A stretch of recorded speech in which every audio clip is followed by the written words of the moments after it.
बीडमधील मस्साजोग येथील सरपंच संतोष देशमुख यांची हत्या केल्यानंतर मुख्य जे आरोपी होते ते भिवंडीत प्रथम ज्यांना भेटले होते ते आपल्या सोबत आहेत।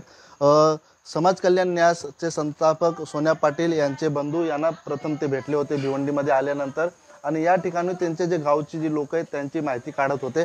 काय सांगाल, कोण आलं होतं तुमच्याकडे? मला त्याचे काही ॲक्च्युअली त्याचं मला नावाचं काही आयडिया नव्हती, म्हणजे काही नाव माहीत नव्हतं। त्याने मला एवढं सांगितलं की मी बीडवरून आलो आहे, विक्रम कुठं आहे? तर मी त्याला सांगितलं की विक्रम 2 दिवस काही कॉन्टॅक्ट झाला नाही, तर इथं जाणार होतं आपलं वैष्णोदेवीला दर्शन घ्यायला आणि ते 11 तारखेला काही आले होते माझ्याकडे। पण त्यानं मी एवढं सांगितलं, मी गपचूप त्याचं फोटो काढलं आणि मग ते विक्रमला शेअर केलं की हा व्यक्ती माझ्याकडे आले म्हणून तुमच्या गावचं। त्याला मी शेअर केलं, तेवढं मग ते निघून गेले माझ्याकडनं।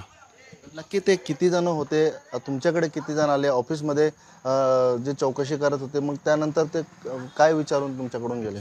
तो एकच माझ्या ऑफिसमध्ये आला होता, बाकी बरोबर कोणते माहिती नाही। मी ऑफिसमध्ये बाहेर निघालो नाही, मी ऑफिसमध्ये चेअरवरती बसलेलो होतो। ते एकच आलं होतं, त्याने विचारलं विक्रमबद्दल, मित्रांनो विक्रमबरोबर कॉन्टॅक्ट झाला नाही, तेवढं ते निघून गेले। पुढे ते कुठे गेले? पुढं ते मला सांगितलं, ते म्हणाले की आम्ही विक्रमच्या बारवरती जातो म्हणून। बारमध्ये कोणी ओळखायचं होतं त्यांच्या? हां, त्यांच्यावाटे काही गावाकडचा कोणी मुलगा होता तिथं काम करणारा, त्याकडे निघून गेले इकडनं। विक्रम पण तुमच्या संस्थेमध्ये काम आहे? विक्रम आमच्या संस्थेमध्ये सचिवाचं काम पाहतो आणि संपूर्ण बीड जिल्ह्यामध्ये आमची समाजसेवेचा कार्यक्रम चालू आहे। प्रथम जे हे आरोपी आहेत ते तुमच्याकडे आले मदतीसाठी, मग त्यावेळेस तुम्ही म्हणजे त्यांना सांगितलं काय?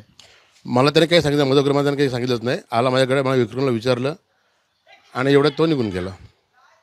या ठिकाणी आपल्यासोबत आहे समाज कल्याण न्यासचे जे सोन्या पाटील आहेत त्यांचे बंधू होते, त्यांना प्रथम हे जे आरोपी आहेत ते हत्याकांडानंतर भिवंडीत आले होते आणि भिवंडीत आल्यानंतर यांना भेटल्यानंतर त्यांनी त्यांच्या गावची जी लोक आहेत त्यांच्याबद्दल विचारणा केली। विक्रम डोईफोडे जे आहेत ते एका बारचे मालक आहेत, त्यांच्याकडे जो एक पोरगा कामाला होता त्यांची चौकशी करून ते बारवरती पोहोचले, मात्र तेथे त्यांना सहारा न भेटल्यामुळे ते भिवंडीतून निघून गेले अशी माहिती समोर येते। अनिल वर्मा, एबीपी माझा, भिवंडी। एबीपी माझा, उघडा डोळे बघा नीट।